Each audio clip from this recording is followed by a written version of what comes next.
Muito boa noite para você que está aqui acompanhando com a gente, para quem está acompanhando ao vivo. Hoje é dia 13 de julho de 2021, uma terça-feira, nesse inverno, nesse nosso curso de inverno. E hoje nós vamos falar de um tema muito importante. E sério, a gente trouxe aqui, por exemplo, o tema do amor romântico, que a gente teve uma pessoa que foi aliciada e muito corajosamente contou a sua experiência, que passou de exploração no Marrocos, e esse elo foi o amor romântico, né? O desejo de ter uma relação amorosa que acabou numa situação de exploração. E existem outros sonhos. Quem nunca sonhou em ter uma vida de viagens? Quem nunca sonhou em conhecer o mundo, em melhorar os idiomas, em conhecer pessoas? E o trabalho em cruzeiros, ele é muito atrativo para isso. Quem não tem esse sonho? Eu tenho esse sonho, eu tenho certeza que você que está acompanhando a gente também tem esse sonho. E dá uma dor no coração, porque parece que a gente é anti-sonho, mas a gente não é anti-sonho, muito pelo contrário, a gente acredita e a gente luta para que esse mundo seja o mais igual e que todo mundo possa se realizar em todas as suas áreas da vida. Mas o que a gente faz aqui nessa websérie sobre tráfico de pessoas é trazer conhecimento e alertar a sociedade. É possível sonhar? É possível sonhar, mas a gente precisa ter cuidado na hora de implementar esses nossos sonhos. E é sobre isso que a gente vai falar essa noite, sobre o trabalho em navios de cruzeiro quando vira exploração. E para começar o nosso debate aqui, vamos para a nossa pílula do conhecimento para dar aquela aquecida que tem conceito. Vamos lá.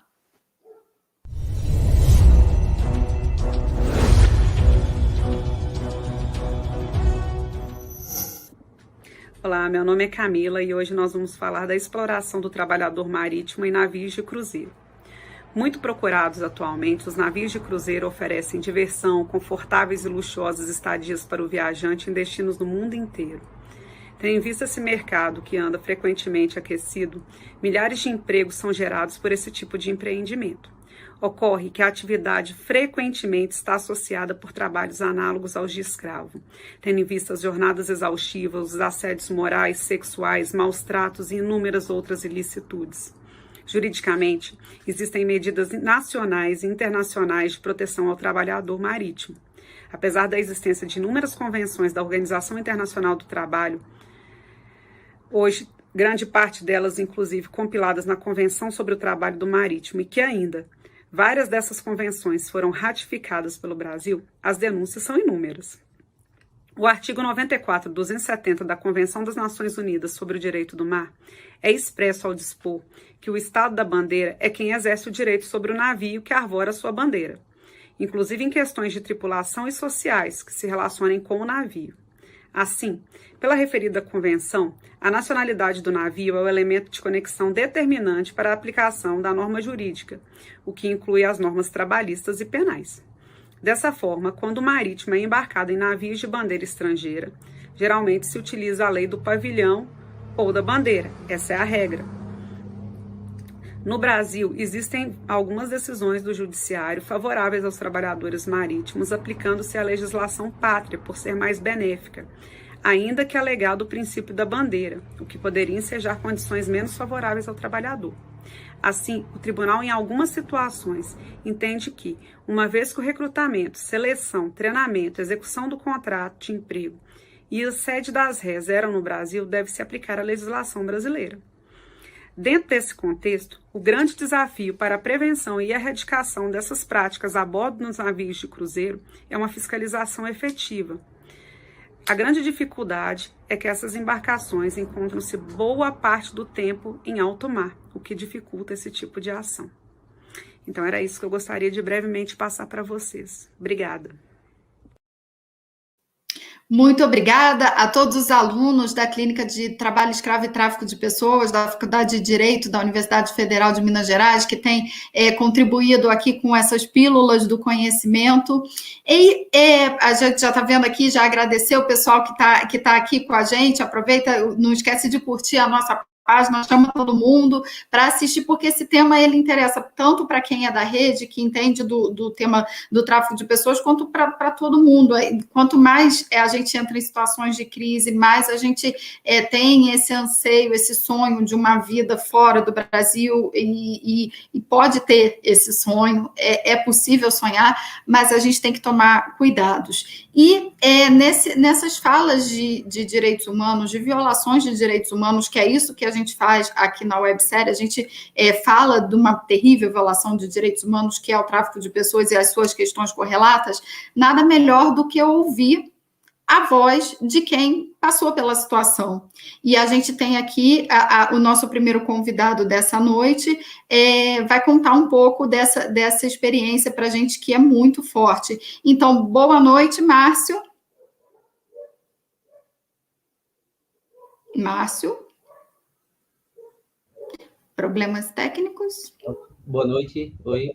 Olá, meu querido, muito boa noite, seja muito bem-vindo. O Márcio, que é membro da Organização de Vítimas de Cruzeiros do Brasil, e também aluno assíduo da websérie, porque acompanhou todos os episódios aqui com a gente no chat. Muito obrigado duplamente, Márcio, por esse apoio à websérie, pela sua coragem, sua contribuição de estar aqui com a gente, que eu tenho certeza que você tem muito a falar para o nosso público, que já são seus colegas aqui de chat. A palavra é sua, conta para a galera tudo o que você viu e viveu como tripulante de navio de cruzeiro. Ok. Boa noite a todas. Obrigado pela oportunidade, Graziele. Me chamo Márcio, eu sou ex-tripulante de navio de cruzeiros. Hoje sou membro da OVC, Organização de Vítimas de Cruzeiros do Brasil, que é uma ONG que foi encarregada de receber denúncias, né? Hoje nós recebemos denúncias de vários tipos, nós recebemos denúncias de desaparecimentos de tripulantes, de agressões, de assédio moral, de assédio sexual, de jornadas exaustivas. Então, o que você imaginar de errado que acontece em navios de cruzeiros, nós da OVC recebemos e procuramos encaminhar às autoridades competentes, né? Bom, a minha experiência como tripulante começou em 2009. Eu resolvi me aventurar, né, junto com amigos. Tinha uma agência de recrutamento, tem uma agência de recrutamento aqui em Fortaleza que recruta tripulantes do Brasil inteiro, né? E aí eu já via encartes nos jornais falando assim, trabalhe com vista para o mar, né? Uns encartes bem bacanas, bem elaborados, feitos nos jornais. Então, e junto com amigos a gente resolveu embarcar, né? Pagamos cursos, pagamos exames médicos, compramos alguns uniformes, algumas coisas de uniforme, sapato, calça, né? Que a empresa dava a camisa, a farda da camisa de cima e o avental, né? E aí embarcamos. Quando eu cheguei a bordo, me deparei com uma realidade bem complicada. Por que complicada? Porque a gente trabalhava 7 dias por semana, então de segunda a segunda.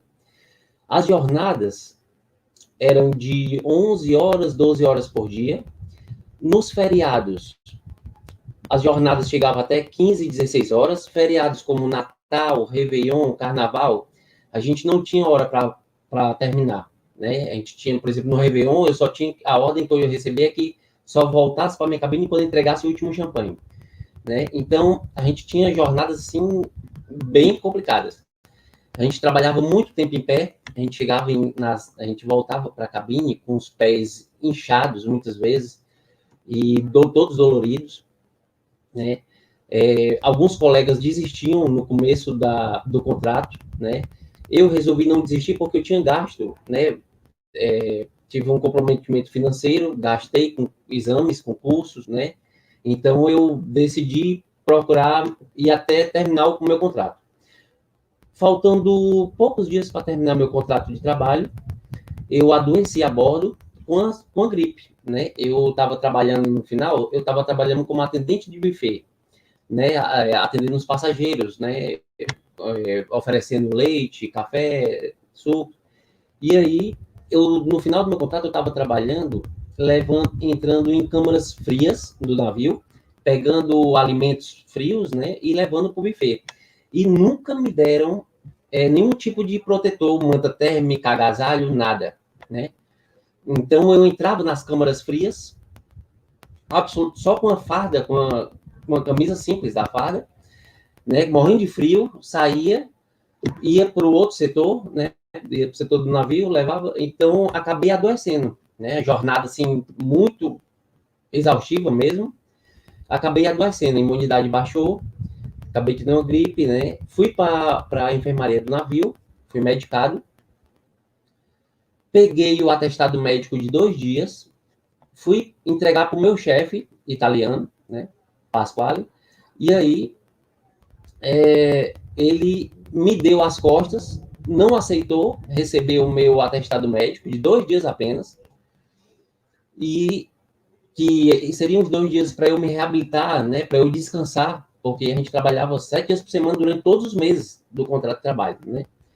Então eu voltei para minha cabine chateado, porque ele saiu resmungando, quer dizer, eu adoeci e o meu chefe ficou com raiva porque eu adoeci. Dá para imaginar isso, né? Então, voltei para minha cabine. Depois de 2 dias, voltei para o médico, para a enfermaria do navio. O médico me receitou uma injeção. Eu tomei a injeção que foi aplicada. Acordei no outro dia com paralisia. Não conseguia me levantar, as mãos fechando, né? E aí, com a ajuda de amigos, eles me levavam novamente na enfermaria do navio. E falaram com o médico, disse, olha, o Márcio acordou assim, nessas condições com paralisia. E aí eles me mantiveram entre a enfermaria e a minha cabine durante 7 dias no navio, e a minha situação piorando, certo? Fiquei com insuficiência respiratória. Com 7 dias, alguns amigos se revoltaram, falaram com o staff captain do navio, disseram, olha, que era um absurdo aquele tratamento que eu estava recebendo, e resolveram me desembarcar. Após 7 dias, em intenso sofrimento, né, dentro do navio. Eles me desembarcaram na cidade de Pireus, na Grécia, me botaram num táxi, me botaram numa cadeira de rodas, me botaram para uma clínica. Nessa clínica não tinha um médico especializado, um neurologista. Fiquei lá, nessa cadeira de rodas, na clínica, né? E aí chegaram os enfermeiros gregos, me falaram comigo em grego, e eu, please speak English, I'm Brazilian crew, tripulante brasileiro, né? Eles não falavam inglês também comigo. E eu, com insuficiência respiratória, já não falava bem o inglês também, né? E aí me colocaram na ambulância e me levaram para o hospital público em Atenas, né? E eu, já com fome, com sede, me botaram na maca, me deixaram no hospital público em Atenas, e eu sem saber onde é que eu estava, né? Porque eu não me comunicava com eles. Eles não falavam inglês, o meu inglês já não estava bom, porque eu estava com paralisia e com insuficiência respiratória. Me deixaram numa maca, dentro de um hospital público, num corredor, com um papel na minha cabeça, né? E foram embora, né? E foi com o passar do tempo, chegava uma enfermeira para mim falando grego, e eu falava, please speak English, I'm Brazilian crew, né, tripulante brasileiro, então, eles não se comunicavam comigo. Com horas depois, uma médica falava inglês, e ela me perguntou o que é que eu estava sentindo, eu disse que era tripulante de um navio de cruzeiros, né, da empresa, e tinha sido desembarcado porque eu estava com paralisia, né, estava sentindo muita dor nas costas, estava com fome, não sei. E aí, aí a médica começou a fazer uns exames comigo, e eu, depois de horas, isso durante o dia todo, depois de horas, recebi uma ligação, uma enfermeira apareceu, botou o telefone no meu ouvido, e aí, no outro lado da linha, era um brasileiro.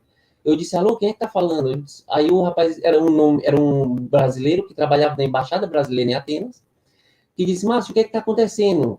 Que a sua família entrou em contato com o Itamaraty, falando que você tinha sido desembarcado em um hospital, e aí eu queria saber o que foi que houve. Olha, aí eu fui e disse, olha, é muito bom estar falando com uma pessoa em português, na minha língua, porque eu estou aqui em cima de uma maca, tem uma enfermeira que está segurando o telefone no meu ouvido, que eu estou com paralisia, e se você puder trazer um copo d'água ou algum alimento, que eu estou morrendo de fome, isso já era noite já. E ele disse, rapaz, que situação, que absurdo isso, como é que você... E aí ele disse, eu vou falar com o pessoal da empresa. Falou com o pessoal, aí desligou o telefone, depois voltou, né? E aí ele disse que tinha falado com o pessoal da empresa, que tinha achado aquilo um absurdo, né? Enfim, eu passei 9 dias internado, né, nesse hospital público em Atenas, na Grécia, e com a ajuda do Itamaraty, de uma tia minha que foi me buscar lá, eu consegui voltar ao Brasil. E aí, até hoje, nunca recebi um telefonema da empresa perguntando como é que eu estava. Nunca recebi absolutamente nada da empresa, de ajuda, de apoio financeiro, de apoio médico, nada, nada, nada, nada. Simplesmente eu trabalhava igual um burro de carga dentro do navio, 7 dias por semana, em horários de 12, 13 horas por dia. Quando eu adoeci, me jogaram numa maca, me mandaram embora.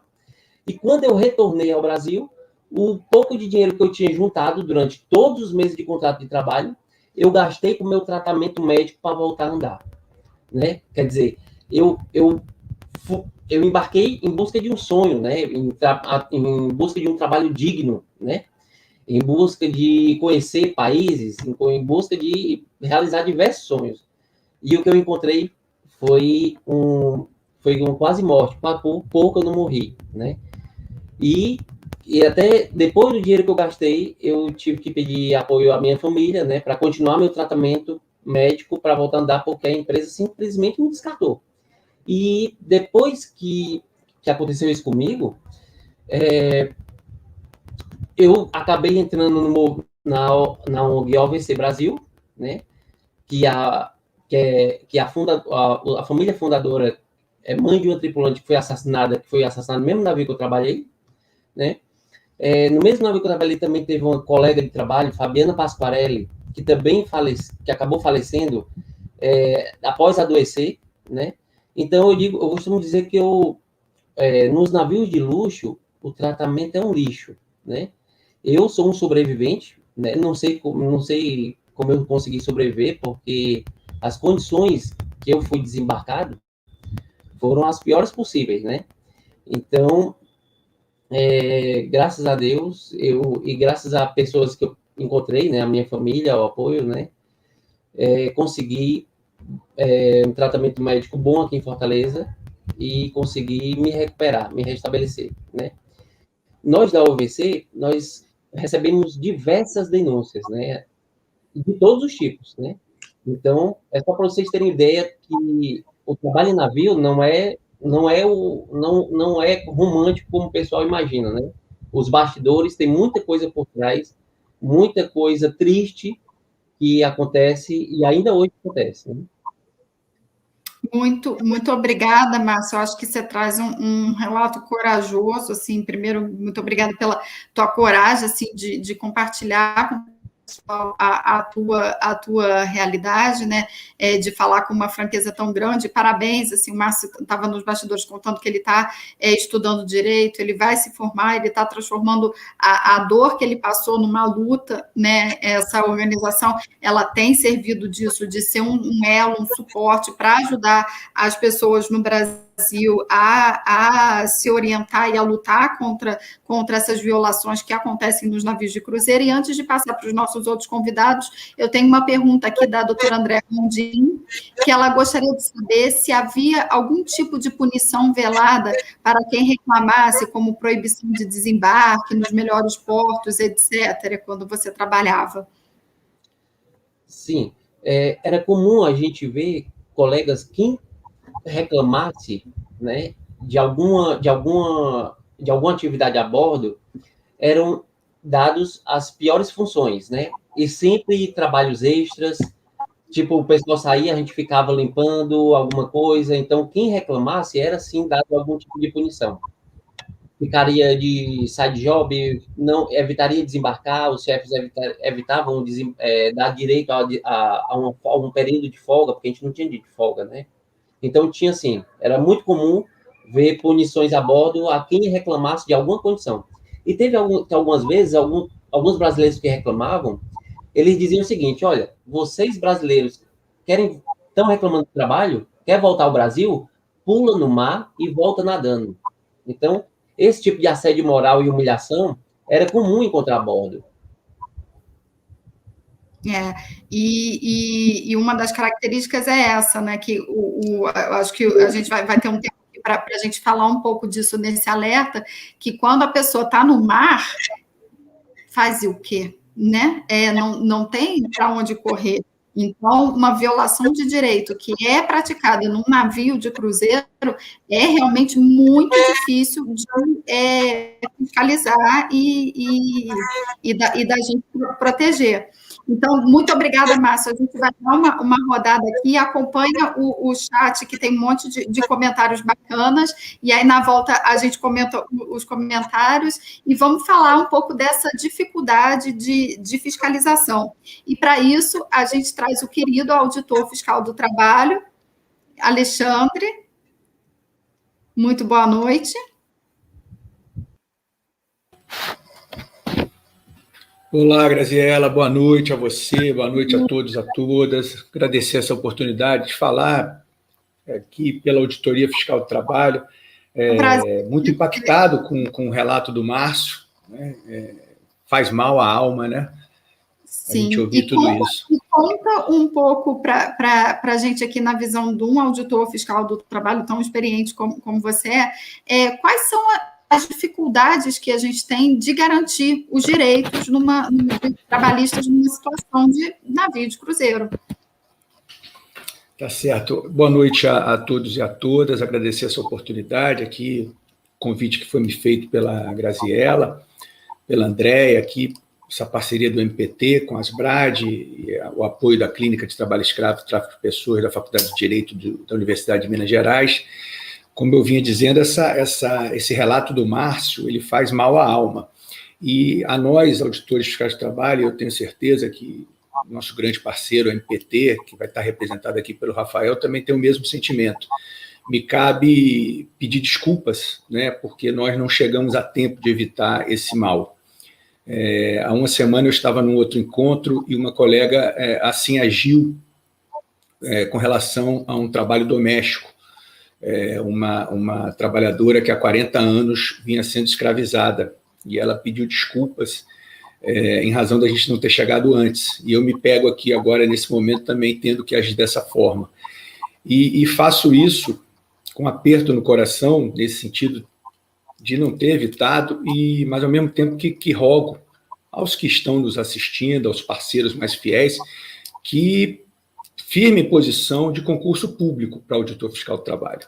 Né? O nosso último concurso foi em 2014, com posse em 2014. Lá se vão 7 anos e não temos nenhuma perspectiva de novas entradas. A gente precisa não só recompor os nossos quadros, como a gente precisa oxigenar. Dito isso, o que nós temos? Eu, naquele momento, eu vivi uma situação, eu vou trazer um recorte, a partir dessa ilustração que o Márcio nos trouxe.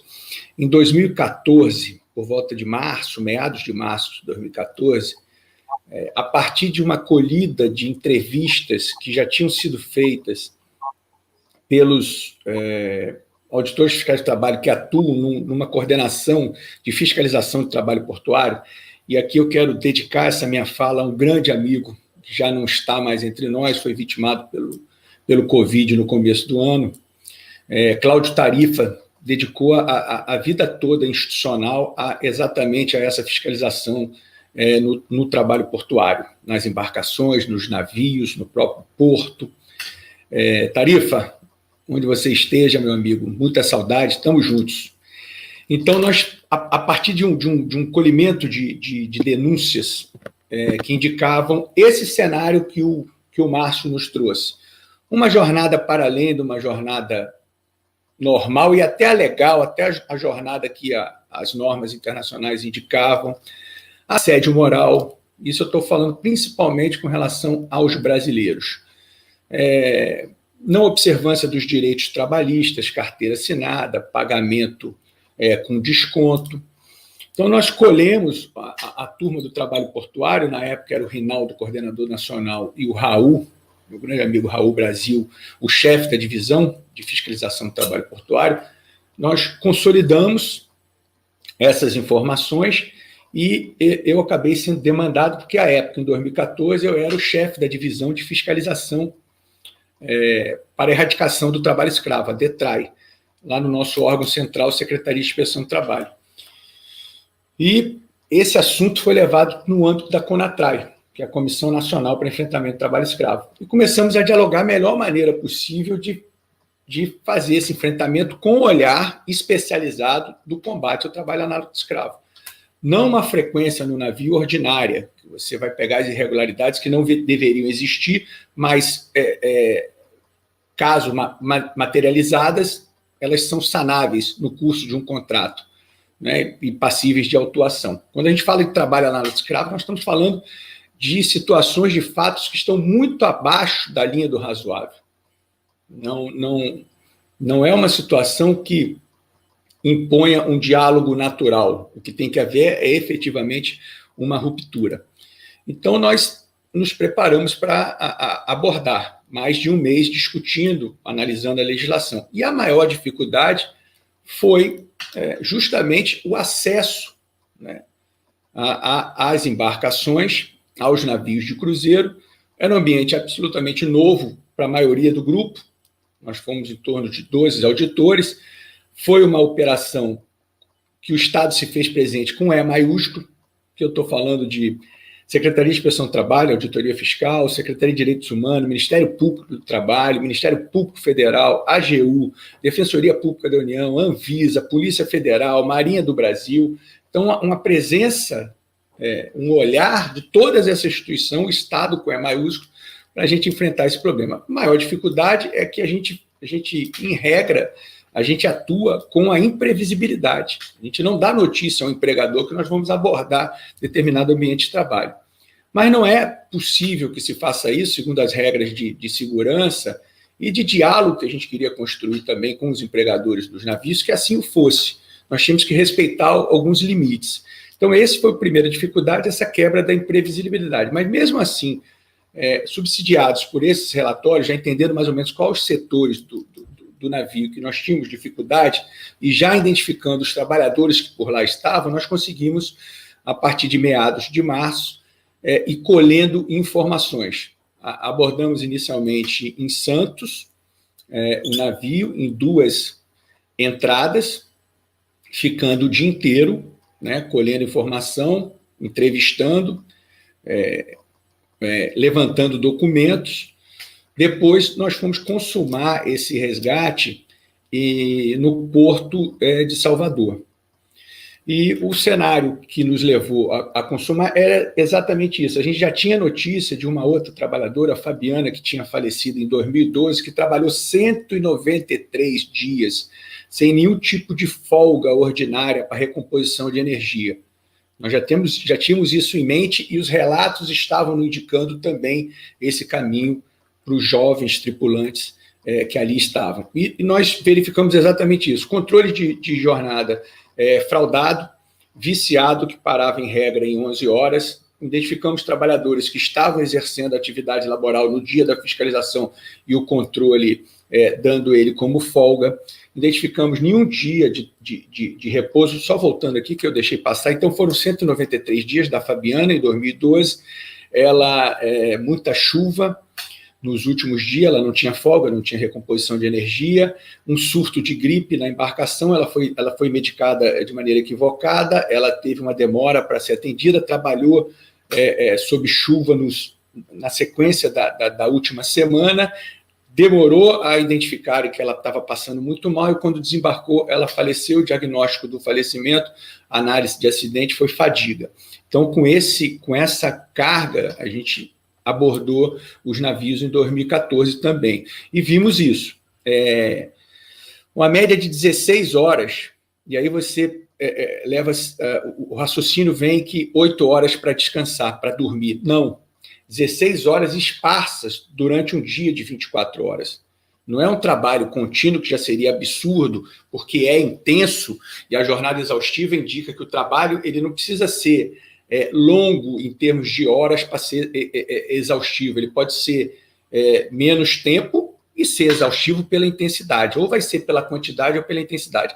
Mas, nesse caso, a gente tinha a quantidade de horas longa, 16 horas, a intensidade, e não tinha um repouso de 8 horas, porque os horários eram diariamente interrompidos. Então, esse jovem ele começava às 7 horas da manhã, 6 horas da manhã no café da manhã, teria que parar às 10, 2 horas de intervalo, mas ele era interrompido por uma reunião ou de segurança, ou de trabalho mesmo, ou de advertência, alguma reunião já se colocava no meio do caminho dele, e aí ele voltava meio-dia, parava às 4. Então, o horário todo, o assédio em cima dele, e aí identificamos 13 trabalhadores, fizemos um recorte com muita responsabilidade técnica, e é assim que nós, auditores de férias de trabalho, os parceiros mais fiéis, agem há 25 anos, né? Começamos em 95, 26 anos, e identificamos 13 trabalhadores, que eu acho que eu tenho condições de falar exatamente do resgate em si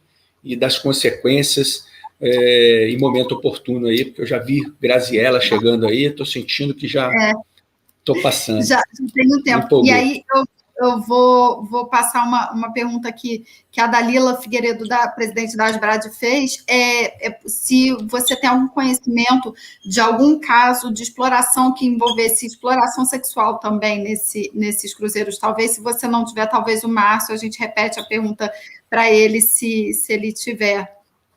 Você tem? Não tenho. E nessa abordagem que fizemos na temporada 2013, 2014, não identificamos e não recebemos informação nesse sentido. O Márcio, como trabalha com canal de denúncia aberta, e não tem, eu já me consultei hoje com o coordenador nacional, o Mauro, auditor fiscal do trabalho, Mauro, não nos tem chegado denúncia que motivasse o olhar dessa forma. E também teve a questão da pandemia, né? Talvez a gente tenha que se preparar. A última temporada não existiu, né? Para essa retomada. Então, muito, muito obrigada, Alexandre. A gente volta aqui e depois você dá os detalhes e o nosso público façam as perguntas no chat que a gente lê e a gente compila e seleciona. E eu quero aqui aproveitar antes de chamar o Rafael, agradecer aqui, a gente está com a nossa rede aqui, com a gente aqui, ninguém solta a mão de ninguém, muito obrigada a vocês que estão aqui com a gente. Primeiro, a nossa equipe, ninguém trabalha sozinho, doutora Cristiane Lopes, Esbalqueiro, que está aqui com a gente, doutora Andréa Gondim, a Dalila, toda a equipe da Asbrad, doutora Priscila, doutora Renata, estão aqui com a gente, mais um monte de gente da nossa grande família da Asbrad, as coordenadoras dos núcleos de enfrentamento ao tráfico de pessoas, Ludmila, Jeane, Lívia, Vanessa, todo mundo que está aqui com a gente, a doutora Cristiane Nogueira, hoje elas fizeram uma ação muito linda, eu vi as fotos no VaptVupt, no Ceará, presencial, falando sobre tráfico de pessoas, o MPT junto com o Núcleo de Enfrentamento ao Tráfico de Pessoas e mais um monte de parceiros, muito bacana. A gente vai falar da rede no último episódio, que a gente vai juntar toda a rede para falar disso. Agradecer a presença da Soledad, que é grande parceira da gente, o Ebenezer, que é um grande especialista no tema do trabalho escravo, a Rejane, a Arlindo Rodrigues, o CRAS da Prefeitura do Rio de Janeiro, Projeto Vez e Voz, enfim, é uma infinidade de pessoas da nossa rede que está aqui, e a gente fica tão feliz por vocês darem o tempo de vocês para estar aqui com a gente debatendo, e nesse chat que é tão rico quanto o debate. Então, feitos os agradecimentos, vamos para o nosso terceiro convidado à noite. Muito boa noite, Rafael. Rafael, que é do Ministério do Trabalho do Rio, é de Curitiba, e tem uma grande experiência nesse trabalho. Conta para o nosso público, o chat está aqui bombando, um pouco da visão do Ministério Público do Trabalho com relação a essa garantia de direitos nesse contexto tão sui generis que é os navios de cruzeiro. Muito boa noite. Boa noite, Graziella, boa noite a todas e todos que estão aqui presentes, nos acompanhando, aos que virão ainda o programa no futuro, amanhã, à noite, enfim.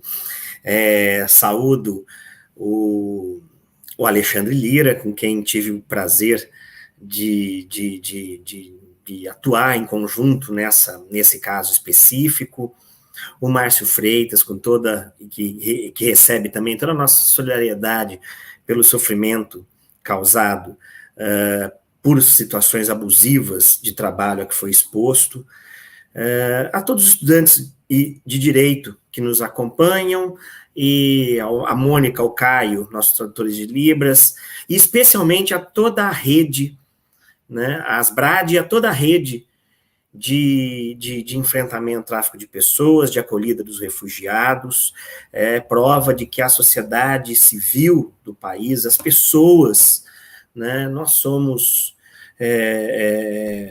nós conseguimos fazer diferente, nós conseguiremos construir um país, uma sociedade menos desigual, mais justa. Temos que ter sempre a certeza, porque convicção temos de que assim lograremos êxito, tenho certeza que todas as dificuldades passarão.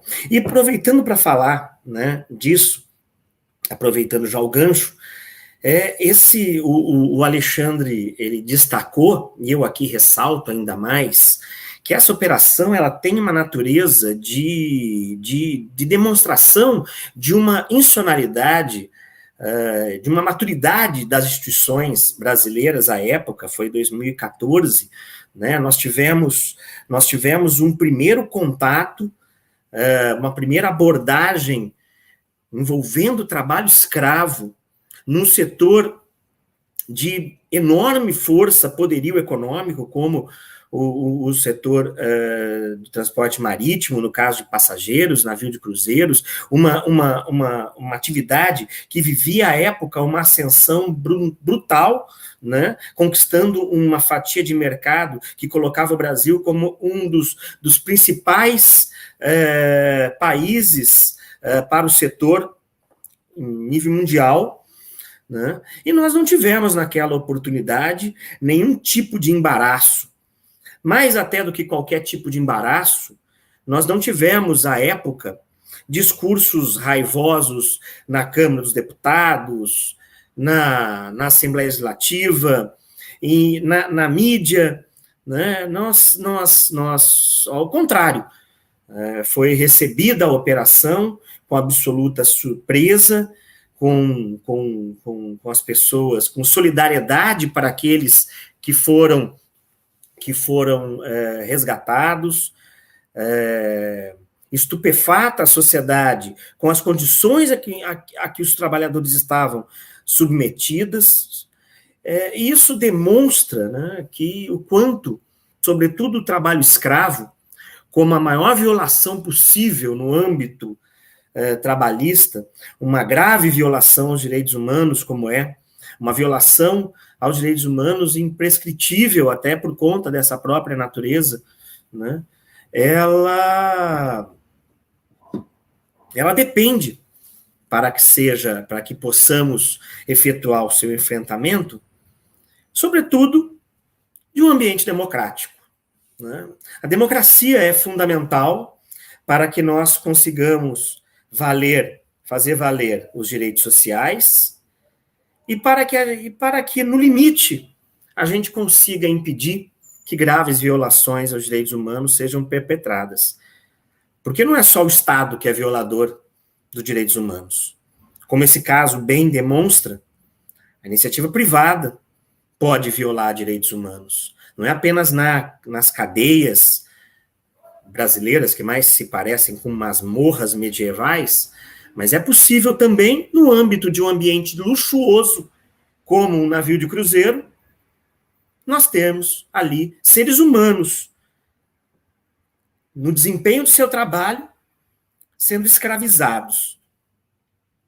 Isso, né, é preciso, para que isso se impeça que assim ocorra, para que nós consigamos avançar na luta, no enfrentamento ao trabalho escravo, na luta pela erradicação do trabalho escravo contemporâneo, é preciso que nós tenhamos um ambiente absolutamente rígido, democrático, das instituições funcionando em sua plenitude, funcionando e conseguindo desempenhar o seu papel, que ali eu tenho muito orgulho de ter certeza que, ainda que com atraso, como bem destacado pelo Alexandre, mas nós conseguimos levar o Estado para dentro de uma embarcação, dentro de num ambiente de dificuldades, das mais variadas dificuldades, né, tanto no âmbito logístico, porque a embarcação, ao momento, o Alexandre irá recordar muito bem disso, nós estávamos, cada hora que a embarcação permanecia no porto, gerava uma série de consequências e atrasos, e custos, e que aumentavam desde multas até o descumprimento de obrigações contratuais futuras, na medida em que o atraso ocorrido em Salvador iria provocar atraso na consequente em outros portos, tanto de chegada quanto de partida. Mas em momento algum nós tivemos nosso trabalho embaraçado, ainda que com todos essa consequência que lamentamos, mas que não haveria outra possibilidade de ser enfrentada, senão com a retenção da embarcação, como ficou retida no Porto de Salvador por algumas horas, até que os trabalhos fossem ali concluídos. E aqui no âmbito brasileiro, eu acho que é muito importante que a gente sempre ressalte que o trabalho escravo, ele não é um resquício um resquício colonial, próprio dos rincões do país. O trabalho escravo, durante os anos, durante essas décadas que nós temos do século XXI, nós passamos da condição de reconhecer o trabalho escravo como uma situação muito, muito característica de alguns rincões, sobretudo da atividade rural, em especial do norte do país, nas fronteiras de desmatamento, para uma situação em que de reconhecimento do trabalho e frequência do trabalho escravo no ambiente urbano, em atividades de geração profunda de riquezas, como o setor têxtil, e, no limite, em navios de cruzeiro. Ou seja, o trabalho escravo, ele é bastante democrático. Ele pode estar em setores que empregam alta tecnologia, como aqueles em que o trabalho é bastante rudimentar, manual. O que é necessário para que o trabalho escravo esteja presente?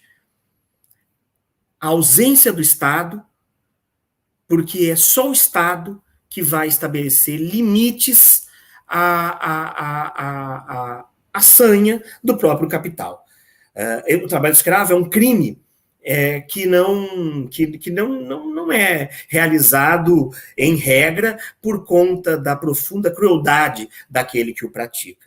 Ele é como maximização de lucros.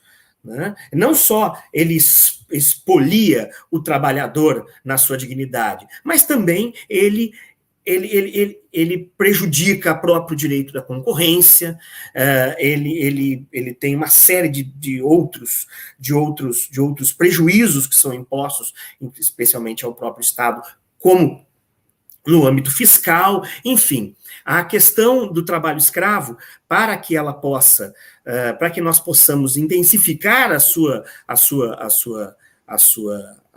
seu enfrentamento, é preciso a permanente vigilância. A permanente vigilância e sempre eu aqui já encerro, porque percebo que a presença da Graziela já está aqui me dando a notícia de que meu tempo já está se esgotando, mas a permanente vigilância e a crítica a discursos fáceis de a diminuição de direitos, a redução daqueles patamares mínimos civilizatórios necessários para garantir o mínimo de dignidade são necessários para que a roda da economia possa voltar a rodar, a girar. Os direitos sociais são fundamentais para a própria economia do país e para que a gente atinja e realize o programa constitucional. e eu vou emendar numa pergunta assim, que eu vou compilar um debate que está rolando aqui no chat, as pessoas muito revoltadas, porque muitas vezes a gente consegue avançar na garantia dos direitos trabalhistas, mas a gente não consegue avançar na garantia dos direitos criminais. Falando desse tema específico, né, dessa conexão entre crime e trabalho, nessa sexta-feira, esse é o tópico que a gente... na quinta-feira, esse é o tópico que a gente vai abordar, exatamente isso, como que a gente faz nessa conexão entre o crime e o trabalho. Mas o senhor tem alguma coisa que gostaria de acrescentar aqui, já que esse é o tema que está rolando aqui no debate? Ótimo. Graziela, aproveitando, então, acho super pertinente que estejam debatendo isso, e fico feliz que assim seja. Eu, particularmente, entendo que nesse tipo de situação, mais efetivo é a punição pecuniária, e, portanto, as nossas ações civis públicas, que alcançam valores de milhões de reais, a título de dano moral coletivo e também de indenizações individuais, entendo que são mais efetivas na medida em que o crime é praticado para a maximização de lucros. E sendo, então, esses lucros diminuídos, nós temos uma maior possibilidade de assim, praticar a repressão à conduta. Mas, claro, a repressão criminal também é importante. E nesse aspecto, apenas concluindo, nós tivemos a condenação da MSC, o Ministério Público do Trabalho ingressou com a ação civil pública e obteve condenação em primeiro grau, se encontra em recurso essa decisão, e recentemente, no ano passado, o Ministério Público Federal denunciou aos responsáveis da empresa pela prática do crime previsto no artigo 149 no Código Penal, na Justiça Federal da Bahia. Tá, e tem mais uma pergunta aqui, antes da gente passar para a nossa segunda rodada.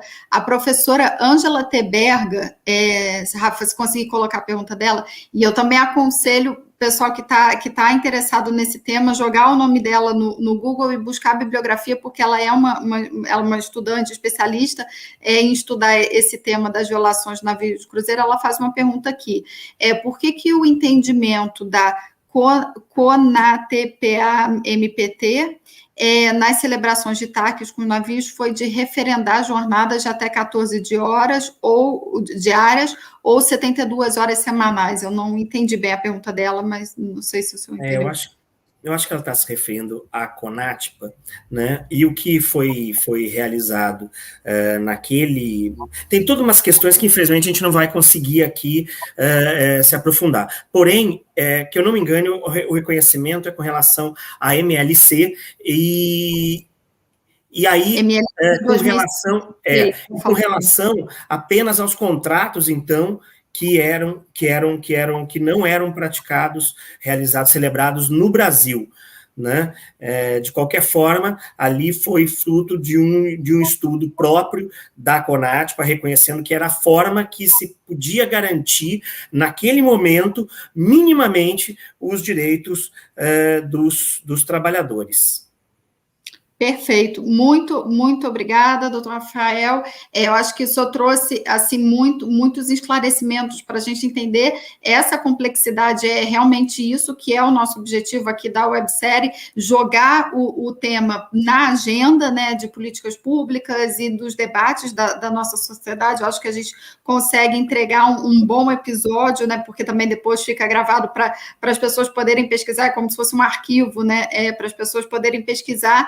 Então, acho que a gente tem atingido o nosso objetivo. Quero aqui registrar algumas presenças. A nossa aluna número 1, quando ela não está, não aconteceu a websérie, que é a Rosita Milese, do IMDH. Ela acompanhou todos os episódios do ano passado e está acompanhando aqui todo esse ano aqui com a gente. A professora Ossana também, todos os seus alunos, ela colocou os alunos dela todo para acompanhar aqui com a gente também. Muito obrigada, o pessoal, os alunos da professora Ossana que está aqui com a gente, a Maoli também, do Mundo Plural, que também vai estar aqui com a gente falando de boas práticas, e a Luciana Lima, que é presidente da Comissão de Direitos Humanos da PRF do Ceará, que está aqui com a gente também. E falando de PRF, pessoal, amanhã a gente lança uma pesquisa inédita que vai ajudar muito a compreender o cenário do trabalho escravo, da exploração de imigrantes, da exploração sexual de crianças e pessoas adultas. A gente vai apresentar em primeira mão aqui uma pesquisa que ficou muito linda e muito conteúdo. Não deixem de acompanhar com a gente o episódio de amanhã. E fazendo já a nossa rodada, já está acabando, o tempo passa muito rápido. Vamos trazer o Márcio de volta. Muito boa noite, Márcio. Boa noite. O tempo voa. Eu acho que o pessoal aqui ficou super emocionado com o seu relato. Foi um relato de tão pouco tempo, né? Que o nosso tempo é curtinho, mas eu acho que você foi muito preciso. O que você tem a acrescentar? E eu acho que é bacana, e eu vou fazer essa mesma pergunta para os outros convidados também.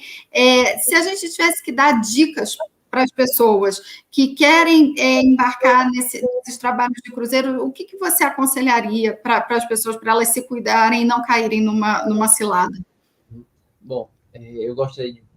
Se quem for procurar por um cruzeiro, né, procurem evitar empresas que se utilizam de trabalho escravo, né?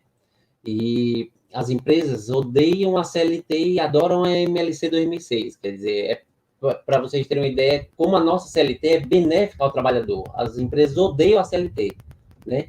E eu ter conseguido a carteira de trabalho assinada foi uma luta que muitos tripulantes depois de mim estão conseguindo hoje carteira assinada, vínculo reconhecido aqui no Brasil, né? Graças ao nosso judiciário que tem trabalhado e acreditando também que nós temos direitos, né? Então, se alguém for fazer um cruzeiro, que procure empresas que não se utilizem de trabalho escravo, que não explorem os trabalhadores da forma como isso tem acontecido hoje em dia, né? Gostaria de deixar um abraço aí a todos, o Alexandre Lira, ao Rafael, e ao pessoal da OVC que tem participado aqui comigo também, tá? E a você, Graziela, pelo convite. Muito obrigado. Muito obrigada. Fica aí que a gente volta depois para dar uma conclusão com todo mundo na tela. Vamos passar para a última rodada do Alexandre Lira, o nosso querido auditor fiscal. Alexandre, também mesma pergunta, para você falar o que você acha que é importante para a gente colocar aqui nas considerações finais, e o que você daria de conselho para quem está buscando um trabalho em navios de cruzeiro se proteger para não cair numa situação de tráfico de pessoas? Mas já está acabando? Que loucura. Já! Aqui fica esse gosto de quero mais, porque aí mostra que é bom, né? Quando a pessoa faz, é porque tá bom, porque o debate... Eu vou meter o bedelho aqui em algumas questões. Uma, condenação criminal. Condenação criminal não é minha praia, não é minha competência, todo respeito do MPF e Polícia Federal. Mas o sistema ele foi evoluindo. Você tem uma lei 2C do seguro-desemprego que diz que o auditor fiscal do trabalho, ao se deparar com uma situação análoga de escravo, dela afasta o trabalhador e entrega a guia de seguro-desemprego. Alteração de 2002, por força de uma minuta do auditor fiscal do trabalho, João Batista. Tem alteração do Código Penal, 2003, 149, enxertando esse dispositivo com jornada exaustiva e degradante, muito ampliou o nosso olhar. Você tem o protocolo adicional da Convenção 29, 2013, OIT, 103ª Conferência, discutimos isso. Você tem o Supremo já entendendo que o 149 do Código Penal, ele não tutela tão somente a liberdade, mas, sobretudo e principalmente, a dignidade da pessoa humana. E o que está faltando? Além de política pública, um país desigual, miserável, um dia desse, um parênteses, há uma semana, eu agora estou coordenador do projeto de inserção de aprendizes no Rio de Janeiro. Um jovem negro, pobre, tive que ouvir dele num encontro com uma juíza, nós, auditores, juíza, e ele falando assim ao final, nunca imaginei que estaria reunido com a juíza sem ter cometido um delito. Vocês têm ideia do que é isso? Um jovem negro e pobre, hoje atuante na entidade formadora, essencial para essa relação de jovens aprendizes, dizendo que nunca imaginou conversar com a juíza que não fosse em condições de ter cometido um delito.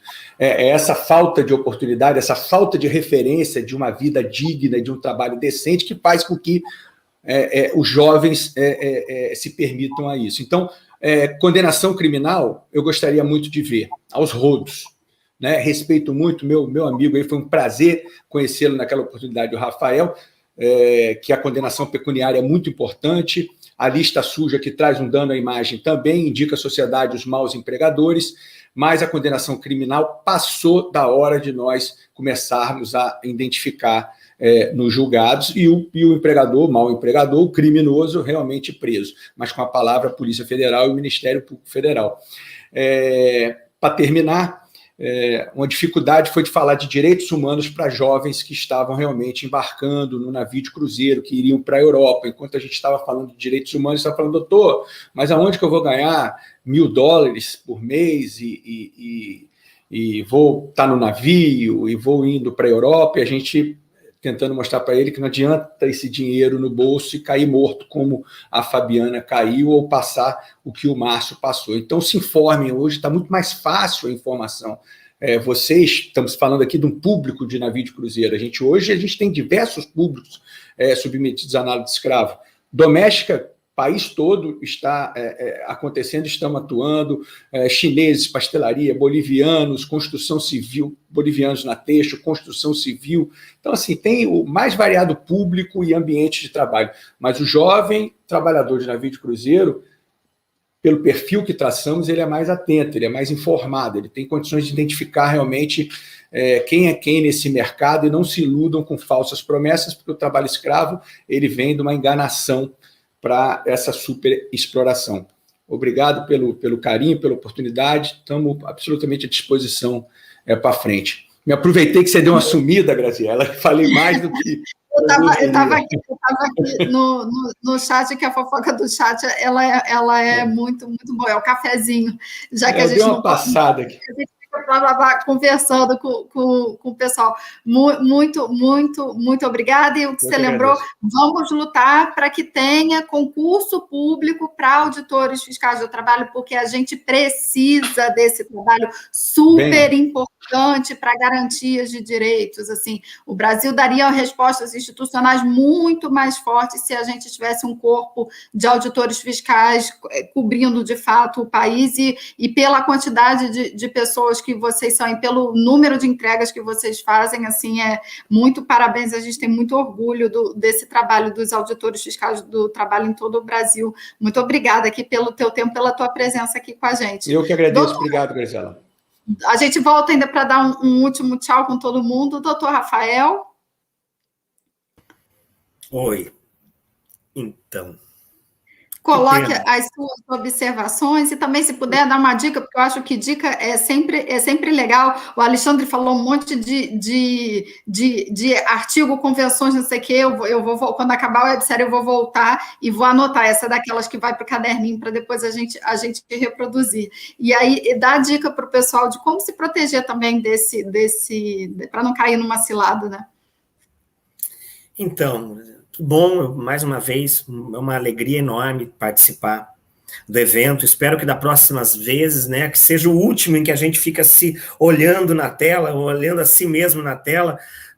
Além de tudo, não sou narcisista, preferia estar com um monte de gente presencialmente. Mas, enfim, tem também um aspecto positivo que a gente consegue alcançar pessoas em todos os lugares do Brasil, e isso é fundamental. Até porque eu acho que a grande prevenção a gente consegue com o fortalecimento das redes de assistência, de enfrentamento.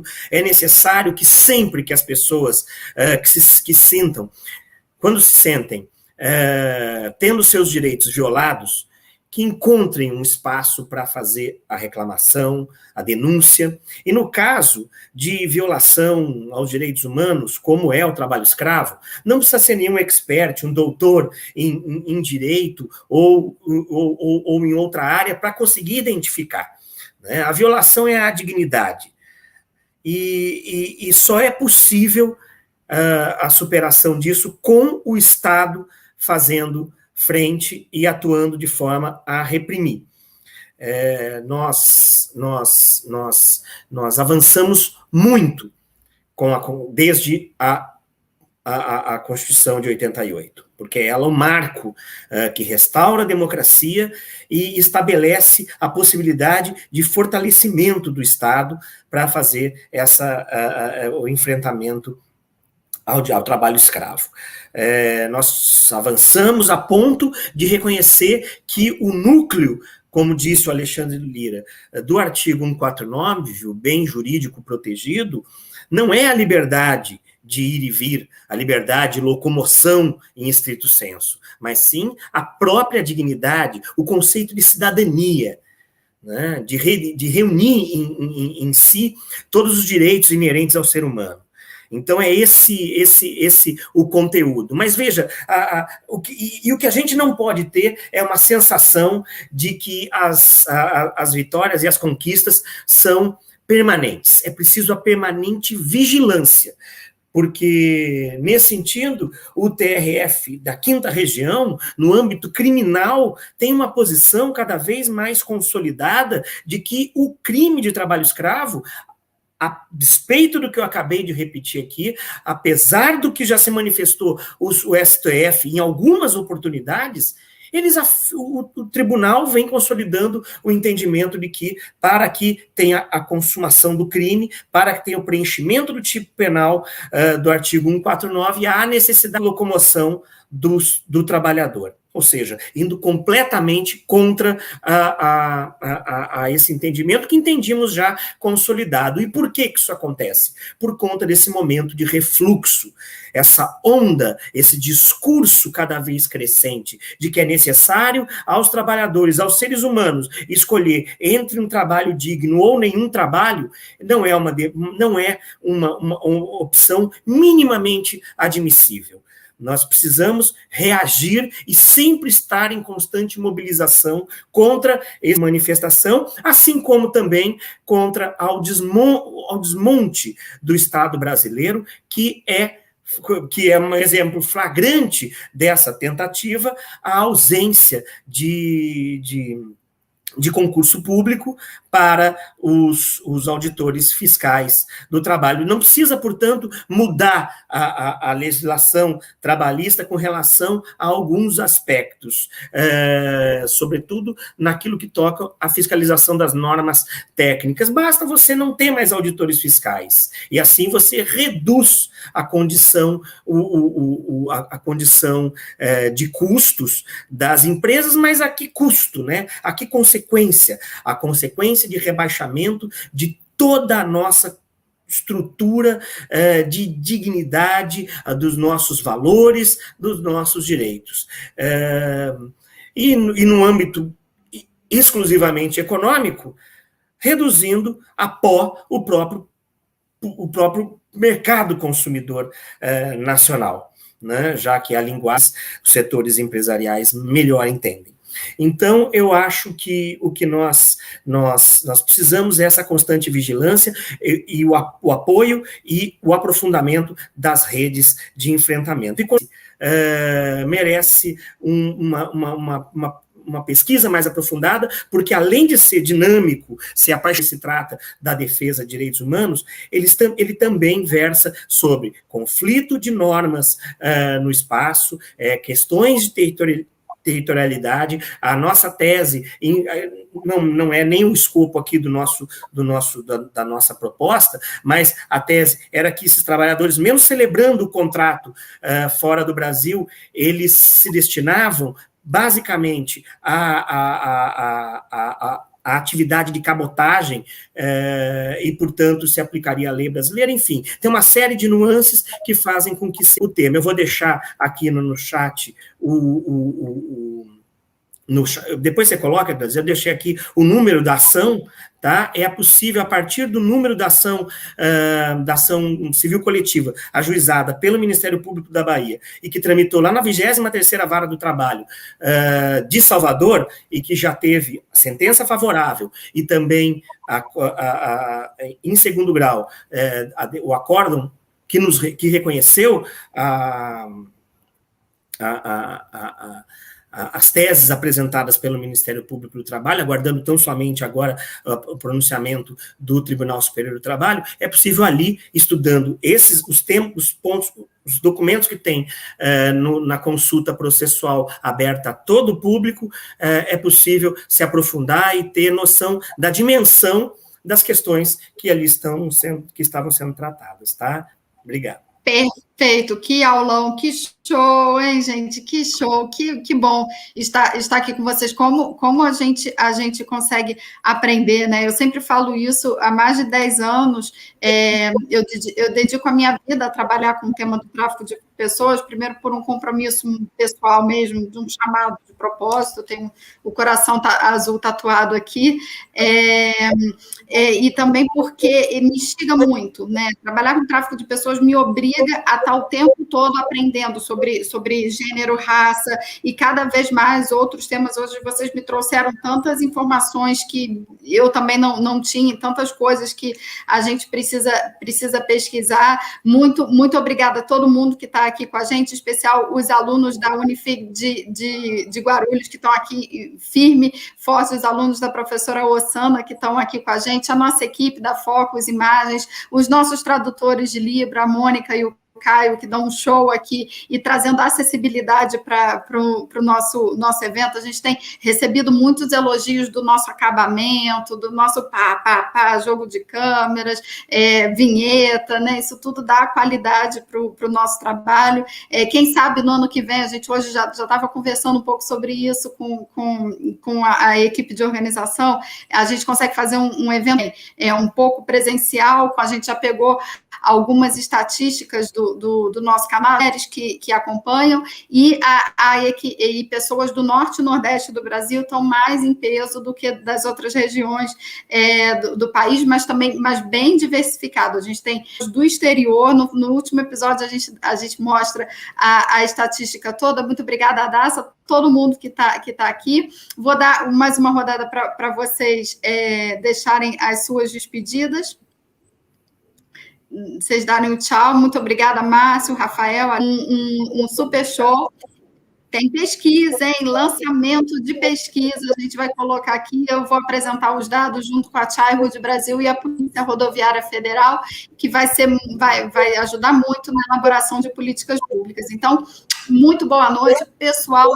Atenção quando for aceitar um trabalho de cruzeiro, olhem os contratos, nada de assinar contrato em inglês, que você não entende o que você está assinando, busque referências das empresas, busque saber se essa empresa realmente existe, exijam os seus direitos trabalhistas, porque é direito seu, e não se cale, denuncie. Muito boa noite, até amanhã, seguimos juntos, ninguém solta a mão de ninguém. Websérie sobre tráfico de pessoas no Brasil, a maior websérie e a melhor. Obrigado.